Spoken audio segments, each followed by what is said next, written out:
हरगिज नहीं करेंगे, और यही तहतुस सरा का कानून है। शाह एपिटस ने जवाब दिया, इन हालात को मद्देनजर रखते हुए अगर हम अहले दरबार को उसकी हैसियत बता दें तो क्या वो फेरोना की मुखालफत नहीं करेंगे? यकीनन करेंगे। तो फिर इससे बेहतर तरकीब और कौन सी हो सकती है कि भरे दरबार में फेरोना को बेनकाब कर दिया जाए और उसकी माजूली का मुतालबा किया जाए।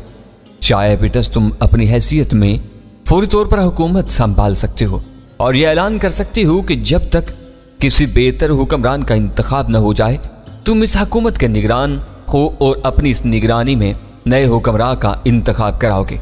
अरगमास ने कहा और एपिटस ने फखरिया निगाहों से उसकी जानिब देखा। खूब खूब, क्या तुम यकीन करोगे अरगमास, क्या मैंने भी अपने जहन में यही फैसला किया था? यकीनन। शाह एपिटस की जुबान पर शक कैसे हो सकता है? अरगमास ने जवाब दिया। तो फिर मेरे दोस्तों, मैं तुम्हारी तजवीज़ से पूरी तरह मुत्तफिक हूँ और मुझे इंतहाई खुशी है कि मैंने जो कुछ सोचा था और लोग भी उसी अंदाज में सोच रहे हैं, और वो चीज़ जिसके बारे में मैं कुछ सोचता या समझता हूँ इस चीज़ को मेरे लिए बेहतर समझते हैं। चुनाचे मैं तुम्हारी इस तजवीज़ से इत्तेफाक करते हुए यही फैसला करता हूँ कि भरे दरबार में मैं फिरौना की नकली शख्सियत का ऐलान कर दूंगा। हाँ, इस सिलसिले में अगर कोई और तजवीज़ हो तो वो भी बताओ। मैं ये चाहूँगा शाह एपिटस कि तुम इस सिलसिला में जल्दबाजी का मुजाहिरा न करो, बल्कि पहले अपने कुछ अहले दरबार को अपना हम नवा बनाओ और इन्हें इस हकीकत से आगाह करो कि फेरोना क्या है। इस तरह जब दरबार में तुम इस बात का ऐलान करोगे तो शाह एपिटस, इस सूरत में तुम्हारे हमदर्दों के लिए वो ऐलान अजनबी ना होगा और वो तुम्हारा साथ देने के लिए पूरी तरह तैयार होंगे। अरगमास ने कहा। तब मैंने इस गुफ्तगू में मुदाखलत की। मेरी राय कुछ और है अरगमास। क्या? अरगमास ने पूरी तवज्जो से मुझे देखा। ये इत्तेफाक नहीं है कि तुमने और शाह एपिटस ने एक ही बात सोची और उसका इजहार किया। क्या तुम इसे इत्तेफाक समझते हो? तुम्हारे ख्याल में ये क्या है? एक मुअस्सर तदबीर यानी फेरोना को बेनकाब करने के लिए यही तरीकाकार सोचा जा सकता है। गोया अगर कोई ऐसे मरहले में दाखिल हो जाए तो फिर वो क्या कर सकता है? वही जो शाह एपिटस ने सोचा और तुमने, वरना तुम्हारी तजवीज़ कुछ और होती। ठीक है, लेकिन बात समझ में नहीं आई। क्या फेरोना अहमक है? जब दो जहन एक ही अंदाज में सोच सकते हैं तो तीसरा जहन क्यों नहीं सोच सकता? खादिम की बात काबिल गौर है अरगमास, एपिटस ने कहा। फिरौना खुद भी तो मुतमईन नहीं होगा और वो भी यही सोच सकता है, लेकिन खादिम इस बारे में तुम क्या कहना चाहते हो? क्या यह तजवीज़ मुनासिब नहीं?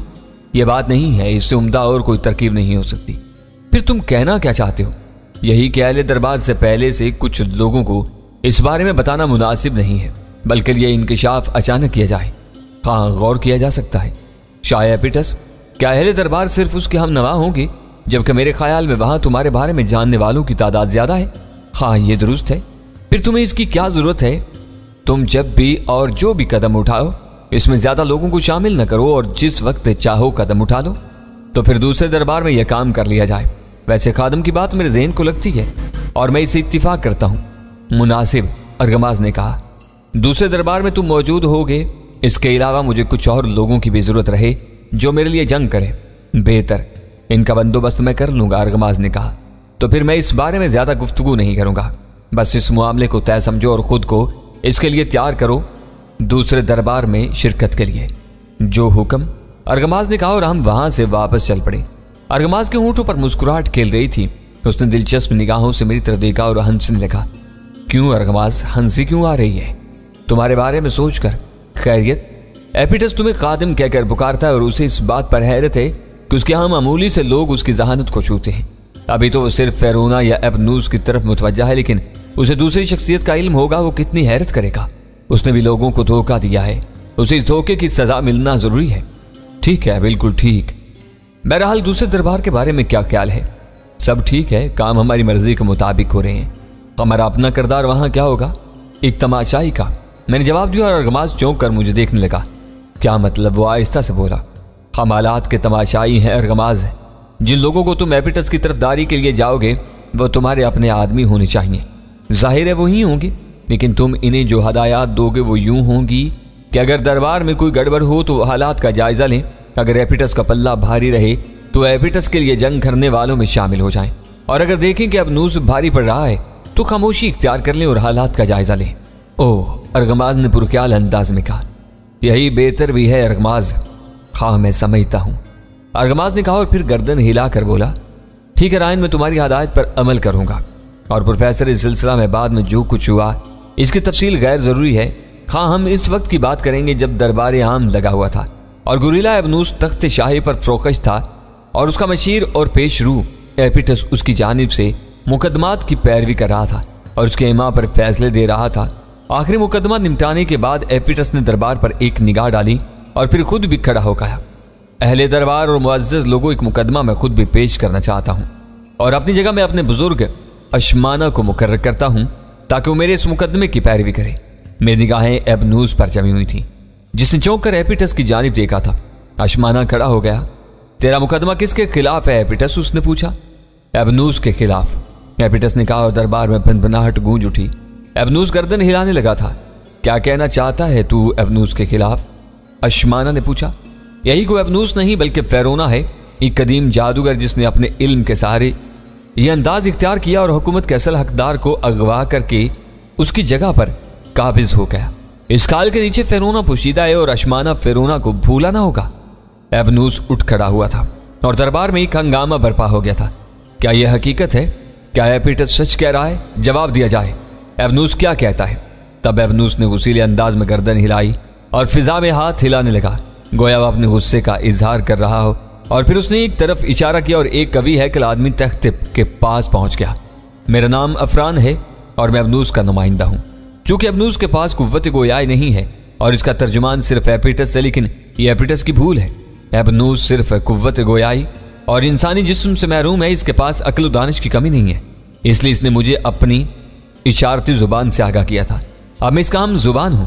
आओ तुम भी आ जाओ, लेकिन आज मैं एबनूस के रूप में छुपे हुए इस शैतान फेरोना को बेनकाब कर देना चाहता हूं। एपिटस ने कहा। तुम क्या कहना चाहते हो एपिटस? अफरान ने पूछा।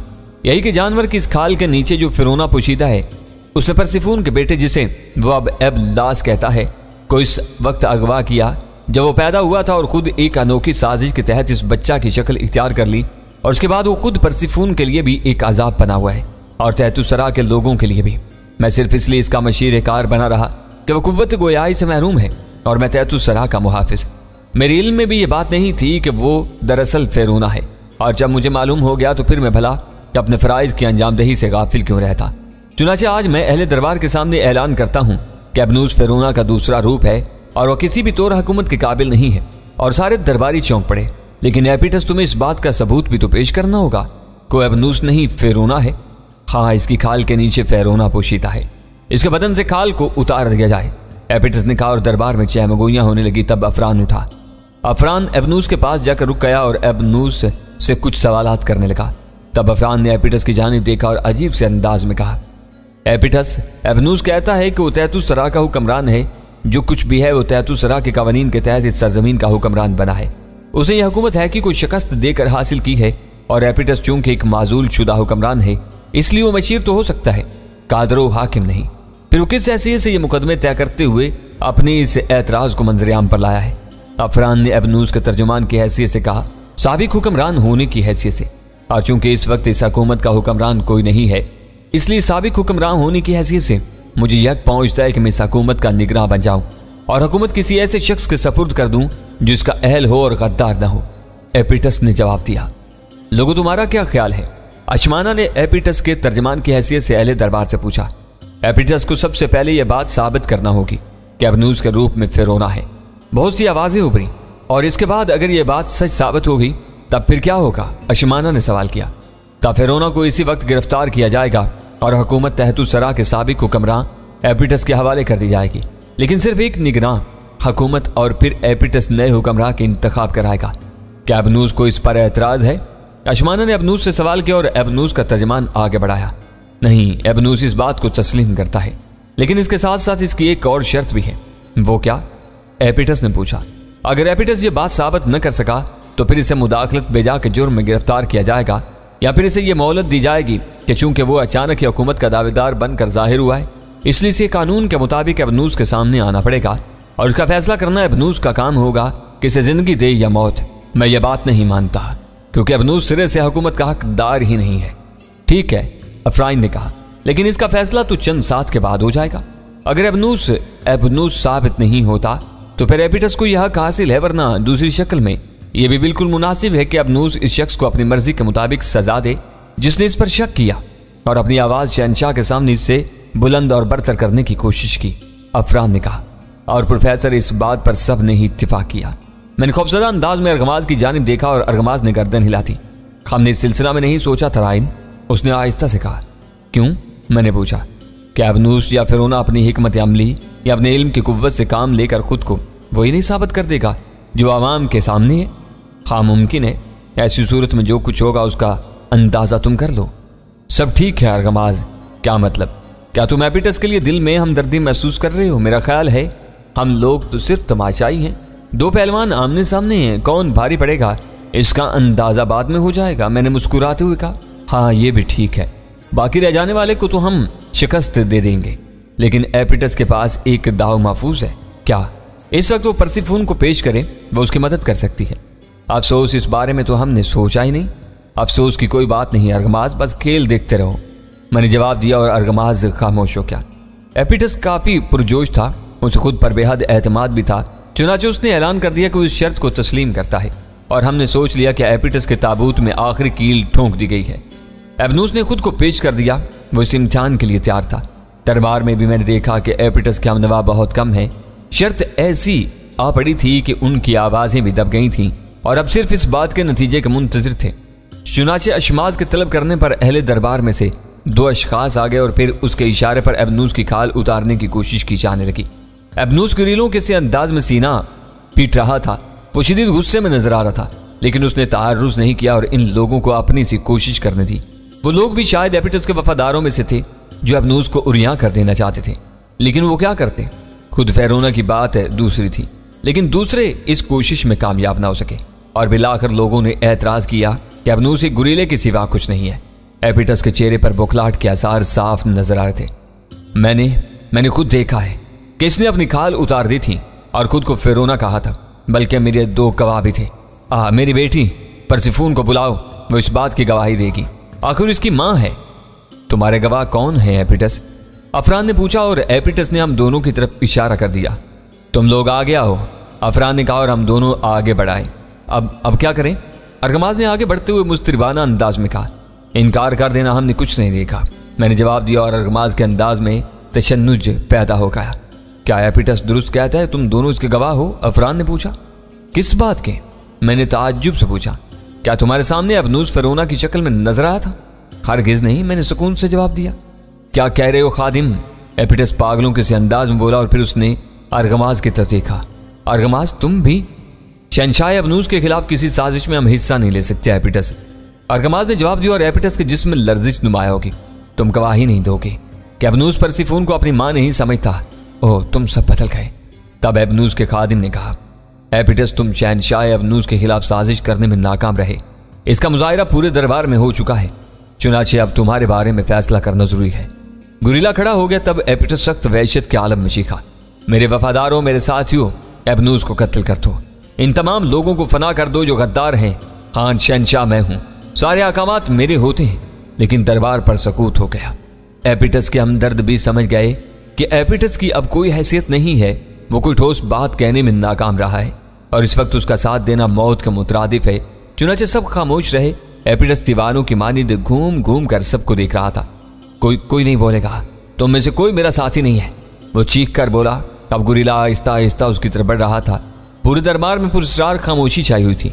मैं खुद ही सब ठीक कर लूंगा, तुम एपिटस की कुव्वत को महदूद समझते हो। एपिटस ने पेश कब्ज निकाल लिया। अब एबनूस उसके सर पर पहुंच गया था। एपिटस ने उस पर खंजर का भरपूर वार किया था, लेकिन इस जंगजू गुरीले के बारे में मैं खुद भी जानता था।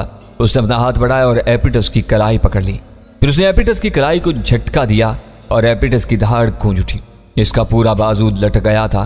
खंजर उसके हाथ से गिर गया और वो चीखता हुआ पलट कर भागा, लेकिन गुरीले ने अकब से उसे दबोच लिया और फिर उसने एपिटस को जमीन से ऊंचा उठा लिया।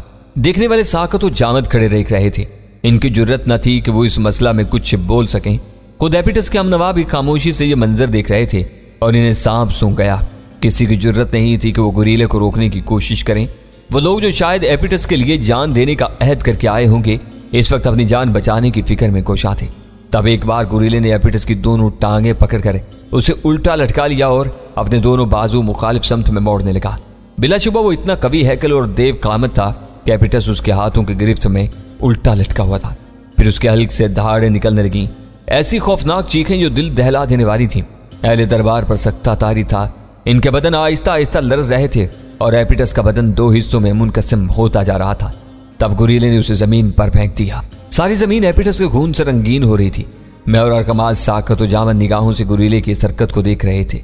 मेरे होंठों पर हल्की सी मुस्कुराहट थी। बहरसूरत हमारा एक दुश्मन खत्म हो गया था और अरकमाज तो ये बात जानता भी ना था कि एपिटस की मौत मेरे लिए किस कदर दिलचस्प है। यह वही शख्स था जो मेरे खिलाफ साजिश में शरीक था। अहले दरबार खामोशी रहे और चंद साहत के बाद गुरीले ने गोया दरबार बर्खास्त कर दिया। अब उसका हमनवा और उसका तर्जमान अफरान था। सारे दरबारी खामोशी से वापस पलट पड़े। उनमें मैं और अरगमाज भी थे। अरगमाज के चेहरे पर गहरी संजीदगी तारी थी। वो अपनी शक्ल से खासा गमगीन नजर आ रहा था। घर तक का फासला हमने खामोशी से तय किया। घर पहुंचकर मैंने अरगमाज से यह सवाल कर ही डाला, क्या बात है अरगमाज, तुम कुछ खामोश और संजीदा से हो? यह बात नहीं है रायन, बस मैं ये सोच रहा था कि इंसान बाज औकात कितना बेहकीकत हो जाता है। शायद एपिटस न जाने कितने अरसे से शानदार जिंदगी गुजारा था, लेकिन इसके बाद इसका अंजाम। हाँ अरगमाज, हर शख्स कुव्वत हासिल कर लेने के बाद ये सोच लेता है कि वो नाकाबिले तस्खीर है और अब इसका मुकाबिल, इसका सानी कोई भी नहीं है। लेकिन इसके बाद इसे ऐसे गैर यकीनी हालात से वास्ता पड़ता है कि इसकी तमाम सोच मुर्दा हो जाती है। एपिटस के साथ भी यही हुआ। तुमने उसकी कहानी ना सुनी होगी। उसने अपने दामाद हैकी के खिलाफ जो कुछ किया वो कोई जायज़ और मुनासिब बात न थी। हुकूमत हैकी ने हासिल की, लेकिन एपिटस ने उसे ख़त्म कराने के लिए अपनी बेटी के साथ ताउन किया और आज यही ताउन उसकी मौत बन गया। हाँ ये तो दुरुस्त है, कोई भी शख्स एहतसाब से मुबर्रा नहीं है, लेकिन मुझे इस बात का अफसोस हो रहा है कि वक्त पर हमने भी उसका साथ छोड़ दिया। तो क्या तुम उसका साथ देना चाहते हो? नहीं, ये बात नहीं है। बस वादा करने के बाद वादे से इनहिराफ जरा अफसोसनाक लगा था। सिर्फ तुम ही नहीं थे, दूसरे लोग भी थे। आखिर वो भी तो किसी मकसद के तहत ही आए होंगे। वो सब भी तो हमारी मानिद खामोश हो गए। क्या तुम्हारे ख्याल में एपिटस तन्हा दरबार में पहुंच गया था? मेरा ख्याल है ऐसा हरगिज नहीं था, बल्कि उसके साथ उसके बेशुमार आदमी होंगे। लेकिन जब उसकी सारी कोशिशें नाकाम रहीं तो इन लोगों ने भी खामोशी इख्तियार की। बिल्कुल हमारी मानिद और हर समझदार आदमी को ऐसा ही करना चाहिए। बहरसूरत अरगमाज, मेरे कहने का मतलब यह था कि हर समझदार आदमी को ऐसा ही करना चाहिए और इस सिलसिले में हमारा रवैया बिल्कुल दुरुस्त था। हम जिस अंदाज में एपिटस से मुनहरिफ हुए थे वही हमारे लिए बेहतर था, वरना नतीजा क्या होता? इसी जगह हम लोग भी होते जहां एपिटस पहुंच गया है। क्या तुम्हारे ख्याल में हम तन्हा अहले दरबार से मुकाबला कर सकते थे? नहीं, ये बात नहीं है। बस तो फिर कोई बात नहीं है। हमने इंतहाई बेहतर रवैया इख्तियार किया है और अब मुझे यकीन है कि हम पहले जिस अंदाज में अबनूस से दूर थे और उसने हमारे बारे में कोई खास बात नहीं सोची थी, अब उसी अंदाज में सोचेगा। हाँ बिल्कुल दुरुस्त कहा तुमने, अरगमाज ने जवाब दिया। लेकिन अब कुछ तब्दीलियां जरूर होंगी। कैसी तब्दीलियां? मकसद ये कि इससे कबल अबनूस या फिरौना ने हुकूमत के सारे मामलात एपिटस पर छोड़े हुए थे, लेकिन अब वो खुद इन सारी चीज़ों को देखेगा और इस सिलसिला में काफ़ी रद्दोबदल का इम्कान है। मेरे ज़हन में और कोई बात नहीं है अरगमाज। मैं सिर्फ ये सोचता हूँ कि फिरौना कुछ ऐसे अलूम का मालिक है जिनके जरिए वो बहुत से काम कर सकता है। अब तक वो अपनी अय्याश फितरत से काम लेकर सिर्फ अय्याशी के बारे में सोचता रहा है, लेकिन अब जबकि वो मंजर आम पर आ चुका है, जाहिर है अब वो अपनी हैसियत बरकरार रखने के लिए वो सब कुछ करेगा जिसमें उसके अपने दोगों का इंतखाब भी शामिल होगा। बिल्कुल सच कहा तुमने रायन। तो इस सिलसिला में कुछ ज़्यादा ही मोहतात होने की ज़रूरत है, इसके अलावा और कोई बात नहीं। लेकिन क्या तुम अपनी बगावत की कामयाबी के इम्कानात नज़रअंदाज कर रहे हो या तुम्हें नजर आते हैं? क्या मतलब? मेरे अंदाज में झुंझलाहट से आगे। मेरा मतलब है तुम खौफजदा तो नहीं हो रायन? अरगमाज, मैंने भारी लहजा में कहा, मैं हुकूमत के खिलाफ जिस पैमाने पर मुहिम चला चुका हूँ, क्या तुमने इसका जायजा नहीं लिया? क्या हमारी तैयारियां इतनी कमजोर हैं कि अब तुम फिरौना के बारे में गौर करने लगो? नहीं नहीं, मेरा ख्याल है कि मैं गलती पर हूँ, अरगमाज ने शर्मिंदगी से कहा। मेरे दोस्त, ये बगावत फिरौना की कुव्वत से कहीं ज्यादा मजबूत है और जिस वक्त फिरौना मेरे मुकाबले होगा तो उसे अपने तमाम अलूम के साथ मौत की वादियों में जाना पड़ेगा। मेरे लहजे में ऐसी गुर्राहट थी कि अरगमाज के रूंगटे खड़े हो गए। उसका चेहरा सुर्ख हो गया और उसने कहा, मुझसे वाकई गलती हुई, मैंने तुम्हारी जज्बात की तौहीन की है। ठीक है, लेकिन इस बात पर यकीन रखो कि शिकस्त अबनूस या फिरौना का मुकद्दर बन चुकी है। अरगमाज के चेहरे से तरद्दुद दूर हो गया। सारी बातों के बावजूद किस कदर मासूम इंसान था। बहरहाल नाकाबिले एतबार नहीं था। हम लोग वापस अरगमाज के मकान पर पहुंच गए। एपिटस की मौत की इतला टर्गिश में फैल चुकी थी। शानियां दौड़ती हुई हमारे पास आई थी। क्या यह हकीकत है रायनो? क्या यह सच है अरगमाज? हाँ, अरगमाज ने जवाब दिया। और क्या मैं ये ना समझूं कि ये रायनो और अरगमाज की मुहिम के सिलसिले की पहली कड़ी है? ज़हीन लड़की ने कहा और अरगमाज ताज्जुब से उसे देखने लगा। क्या मतलब है तुम्हारा? उसे शानिया को घूरते हुए कहा। मैं दिल की बात नहीं मानती, लेकिन मेरा ज़हन ये कहता है कि अबनूस की हुकूमत का पहला सतून हिलाने वाले तुम लोग हो। तुम्हें एपिटस की मौत की खुशी हुई है। हाँ, वो अबनूस का तख्लीक़-ए-कार था और बिलाखिर फनकार को इसके फ़न ने शिकस्त दी, और ये मंसूबा शायद किसी बड़े फनकार की तख्लीक है। तुम्हारी बहन तुमसे ज़्यादा ज़हीन है अरगमाज। मेरा ख्याल है तुम ज़रूरी मामलात में इससे मशवरा ले लिया करो। मैं तुम्हें एक बात बताना चाहता हूँ अरगमाज। अरगमाज के बाप ने किसी कदर संजीदगी से कहा। क्या बाबा? अरगमाज ने पूछा। तुम इसको मेरी हमाकत तो न समझोगे? नहीं बाबा, आप ज़हीन और ज़ीरक हैं, अरगमाज ने एहतराम से कहा। न जाने क्यों जब मैं आराम करने लेटता हूँ तो मेरे कानों में अजीब सी आवाज़ें गूंजती हैं। कैसी आवाज़ें? ज़ेरे ज़मीन हल्के हल्के धमाके होते हैं। कभी कभी ये धमाके शदीद हो जाते हैं। मैंने इसे अपना वाहमा समझ कर किसी को नहीं बताया, लेकिन अब तो हर वक्त ये आवाज़ें गूंजती रहती हैं।